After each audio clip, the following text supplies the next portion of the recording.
قدیم عرصے سے کرمانشاہ تاجروں اور زائرین کا راستہ رہا ہے اور کربلا جانے والی یہاں کی سڑک قافلوں کے لیے گیٹ وے رہی ہے۔ قافلے اسی سڑک سے گزرتے تھے۔ قافلے والوں کے لیے یہاں تقریباً 67 کاروان سرائے ہوتے تھے۔ سرائے وکیل الدولہ ایک عمارت ہے جسے حاجی محمد حسن وکیل الدولہ نے 170 سال قبل تعمیر کیا تھا اور اسے کاروان سرائے کے لیے وقف کیا تھا۔ وکیل الدولہ تاجر تھا۔ حضرت ابا عبداللہ کے قافلوں سے عقیدت کی جڑیں ان میں پیوست تھیں۔ وقت گزرنے کے ساتھ ساتھ یہ کاروان سرائے محرم اور دیگر مواقع پر ماتم اور مجالس کا مرکز بن گیا۔ یوں کرمانشاہ عرصہ دراز سے حرمین شریفین کے زائرین کا راستہ رہا ہے اور اس صوبے کے لوگ اربعین حسینی کے زائرین کے اہم خادم ہیں۔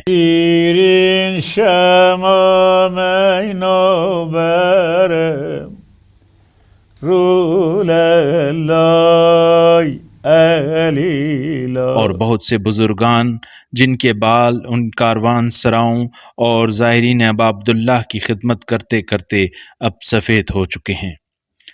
کرمانشاہ میں یہ عبادات 200 سال سے زائد پرانی ہیں۔ کرمانشاہ ماضی سے کربلا کا دروازہ اور اولیاء کا مسکن تھا اور اب خسروی سرحد کے کھل جانے کے ساتھ ہی اس کی اہمیت میں بہت زیادہ اضافہ ہو گیا ہے، کیونکہ یہ حضرت ابا عبداللہ الحسین کے زائرین کی زیارت گاہ بن گیا ہے۔ کرمانشاہ کو کربلا کا دروازہ کہا جاتا ہے اور رہبر معظم کے اس فرمان کی بھی یاد دہانی ہے کہ کرمانشاہ کے لوگ طویل عرصے سے اپنی شجاعت، بہادری، وفاداری اور مہمان نوازی کے لیے جانے جاتے ہیں۔ اس سال پھر بزرگان محبان اہل بیت علیہ السلام نے اپنی آواز سے کرمانشاہ کے تاریخی مقام کو حسین کے ذکر سے روحانیت سے بھرپور کر دیا۔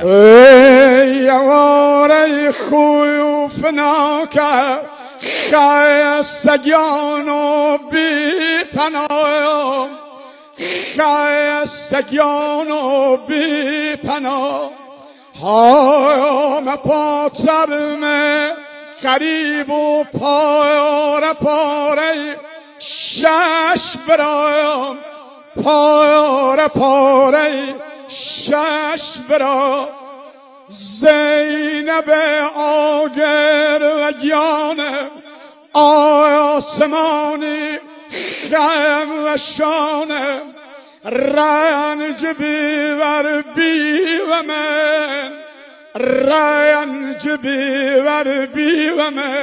اور کچھ عرصے کے لیے یہ مقام حسین علیہ السلام کے رنگ و بو میں سما گیا۔ حاضرین نے میدان کربلا کی شہادتوں پر ماتم کیا اور آنسو بہائے، کیونکہ شریک محفل پوری دنیا سے آئے ہوئے پیر غلامان حسینی تھے، جن کی زندگی کا بیشتر حصہ نہ صرف ذکر حسین سننے اور سنانے سے رہا، بلکہ انہوں نے مولا حسین علیہ السلام کے لیے کوئی نہ کوئی یادگار خدمت بھی انجام دے رکھی ہے، جو ان کے لیے حسینی شفاعت کا سبب بھی بننے والی ہے۔ ایران میں ہر سال منعقد ہونے والے اس اجلاس میں پوری دنیا سے امام حسین علیہ السلام سے تعلق رکھنے والے 50 سال سے زائد عمر کے خادموں، ذاکروں اور شاعروں کو دعوت دی جاتی ہے اور اعزازات سے نوازا جاتا ہے۔ انہیں پیر غلامان حسینی کا خطاب دیا جاتا ہے۔ پیر غلامان حسینی میں 70 سال کی عمر کو بوڑھے لوگوں کو مخصوص معیار میں سے ایک سمجھا جاتا ہے۔ پیر غلامان حسینی کا اجلاس 25 تا 27 محرم حرام کی مناسبت سے منعقد ہوتا ہے۔ پیر غلامان حسینی کی تعظیم امام حسین علیہ السلام کی زندگی بھر کی خدمت کا اعزاز سے اور تعریف کرنے والوں کو ایک ایسی عظیم شخصیت سے منسوب کیا جاتا ہے جو نبی پاک کے دل کا چین، آسمان و زمین کی زینت، رہنمائی کا مینار، نجات کی کشتی اور عزت کا نمونہ ہے، جو کہ انتہائی خوش قسمتی کا مقام ہے۔ کرمانشاہ میں پیر غلام حسینی کے اعزاز میں 19واں 3 روزہ عظیم الشان بین الاقوامی اجلاس منعقد کیا گیا۔ اس اجلاس میں دنیا کے 15 غیر ملکی مبلغین اور پیر غلامان حسینی موجود تھے اور انہیں اعزاز سے نوازا گیا۔ اس اجلاس کے ملکی مہمانوں کی تعداد 200، غیر ملکی 15 اور غیر ملکی طلبہ کی تعداد 25 تھی۔ از استاد دانشگاه و شاعر فارسی زبان و اردو از کشور پاکستان تجلیل میشه، پروفسور سید تنویر حیدر نقوی. اس اجلاس میں اس سال پاکستان سے سید تنویر حیدر نقوی کو شرکت کی دعوت دی گئی۔ سید تنویر حیدر نقوی کی بڑی خوش قسمتی تھی کہ انہوں نے پاکستان کی نمائندگی کرتے ہوئے روحانیت سے بھرپور ان پروگراموں میں شرکت کی۔ ان کو یہ بڑا اعزاز ملنے پر ہم ان کو مبارکباد پیش کرتے ہیں۔ ایران میں ہر سال پیر غلامان و خادمان حسینی کے عنوان سے ایک بین الاقوامی کانفرنس کا انعقاد کیا جاتا ہے، جس میں دنیا بھر کے جو معروف شعراء اور ادبا جنہوں نے امام عالی مقام کی مدح سرائی کی ہوتی ہے، انہیں اس کانفرنس میں مدعو کیا جاتا ہے۔ پاکستان سے مجھے مدعو کیا گیا۔ ہم جب وہاں پہنچے بڑا بھرپور استقبال کیا۔ اپنی نوعیت کی ایک تاریخی کانفرنس کہہ سکتے ہیں، اور میں اس میں جو اسلامی جمہوریہ ایران کے جو مسئولین ہیں ان کا شکر گزار ہوں اور ان کو خراج عقیدت پیش کرتا ہوں اس کانفرنس کے انعقاد پر۔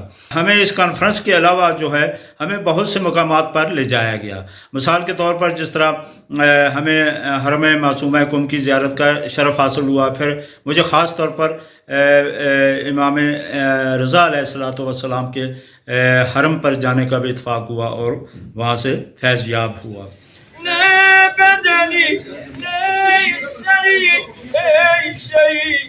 کاش تو هم مقبره‌ای داشتی، لباس سربازی تو شد کمر۔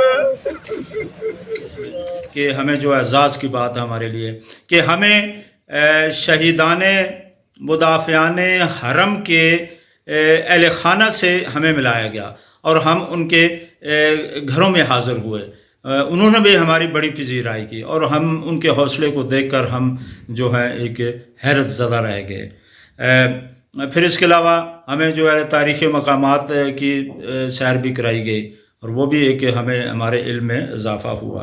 خاص طور پر میں رائے زنی فرنگی جمہوریہ اسلامی ایران کا شکر گزار ہوں کہ انہوں نے مجھے یہ موقع فراہم کیا کہ میں ایران جا سکوں اور وہاں مقدس مقامات کی زیارت کروں اور یہ اعزاز حاصل کروں۔ کرمانشاہ اسلامی جمہوریہ ایران کا خوبصورت چہرہ اسلام کا دل اور کربلا کے دروازے کے طور پر آب و تاب کے ساتھ موجود تھے۔ اس طرح کے پروگرام منعقد کرنے سے اسلامی ایران کا خوبصورت چہرہ دنیا کے سامنے نظر آتا ہے۔ حسین علیہ السلام کے نوکروں اور خادموں کے اجلاس کی اختتامی تقریب میں عراق صوبے سے تعلق رکھنے والے ایک پیشہ ور کاریگر محمد علی کو بزرگوں میں سے ایک ماڈل منتخب کیا گیا اور انہیں شکریہ کی تختی اور مجسمہ اعزاز سے نوازا گیا۔ اسی طرح تمام خادمان حسینی کو اعزازات سے نوازا گیا۔ آخری تقریب میں پیر غلامان حسینی کے 20ویں اجلاس کا پرچم صوبہ گیلان کے حکام کے حوالے کیا گیا۔ یوں صوبہ گیلان آئندہ سال محرم میں دنیا بھر کے پیر غلامان حسینیوں کی میزبانی کرے گا۔ امام حسین علیہ السلام دین اسلام کو زندہ رکھنے کے لیے اٹھے، کربلا کی طرف بڑھے تو اپنی تقریروں اور خطبوں میں اسلام کو متعارف کرانے کی کوشش کی۔ برای مردم ایران و شأن رهبر نیکش، خدا با نور خود آیینه دم ساز می بخشد. بخوان تنویر شعر حق که حق در جنت اعلی، به هر بیت تو قصری اولیاء ممتاز می بخشد. زبان مدح خوانش را که سوز و ساز می بخشد، بیان عاشقانش را دم آواز می بخشد۔ حسین علیہ السلام کے نعرے لگانے والے اپنی آوازوں اور آنسوؤں سے اس حسینی تحریک کو جاری رکھے ہوئے ہیں۔ ان لوگوں نے ہماری قوم کو حسینی بنایا ہے اور یہ بڑے اعزاز کی بات ہے کہ ایک حسینی پوری زندگی امام حسین علیہ السلام کی یاد میں جیتا اور بوڑھا ہو جاتا ہے۔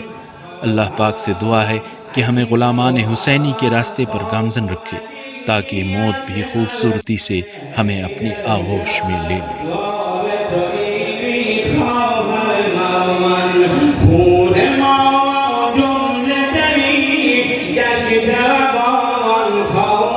شما میں جاؤں گا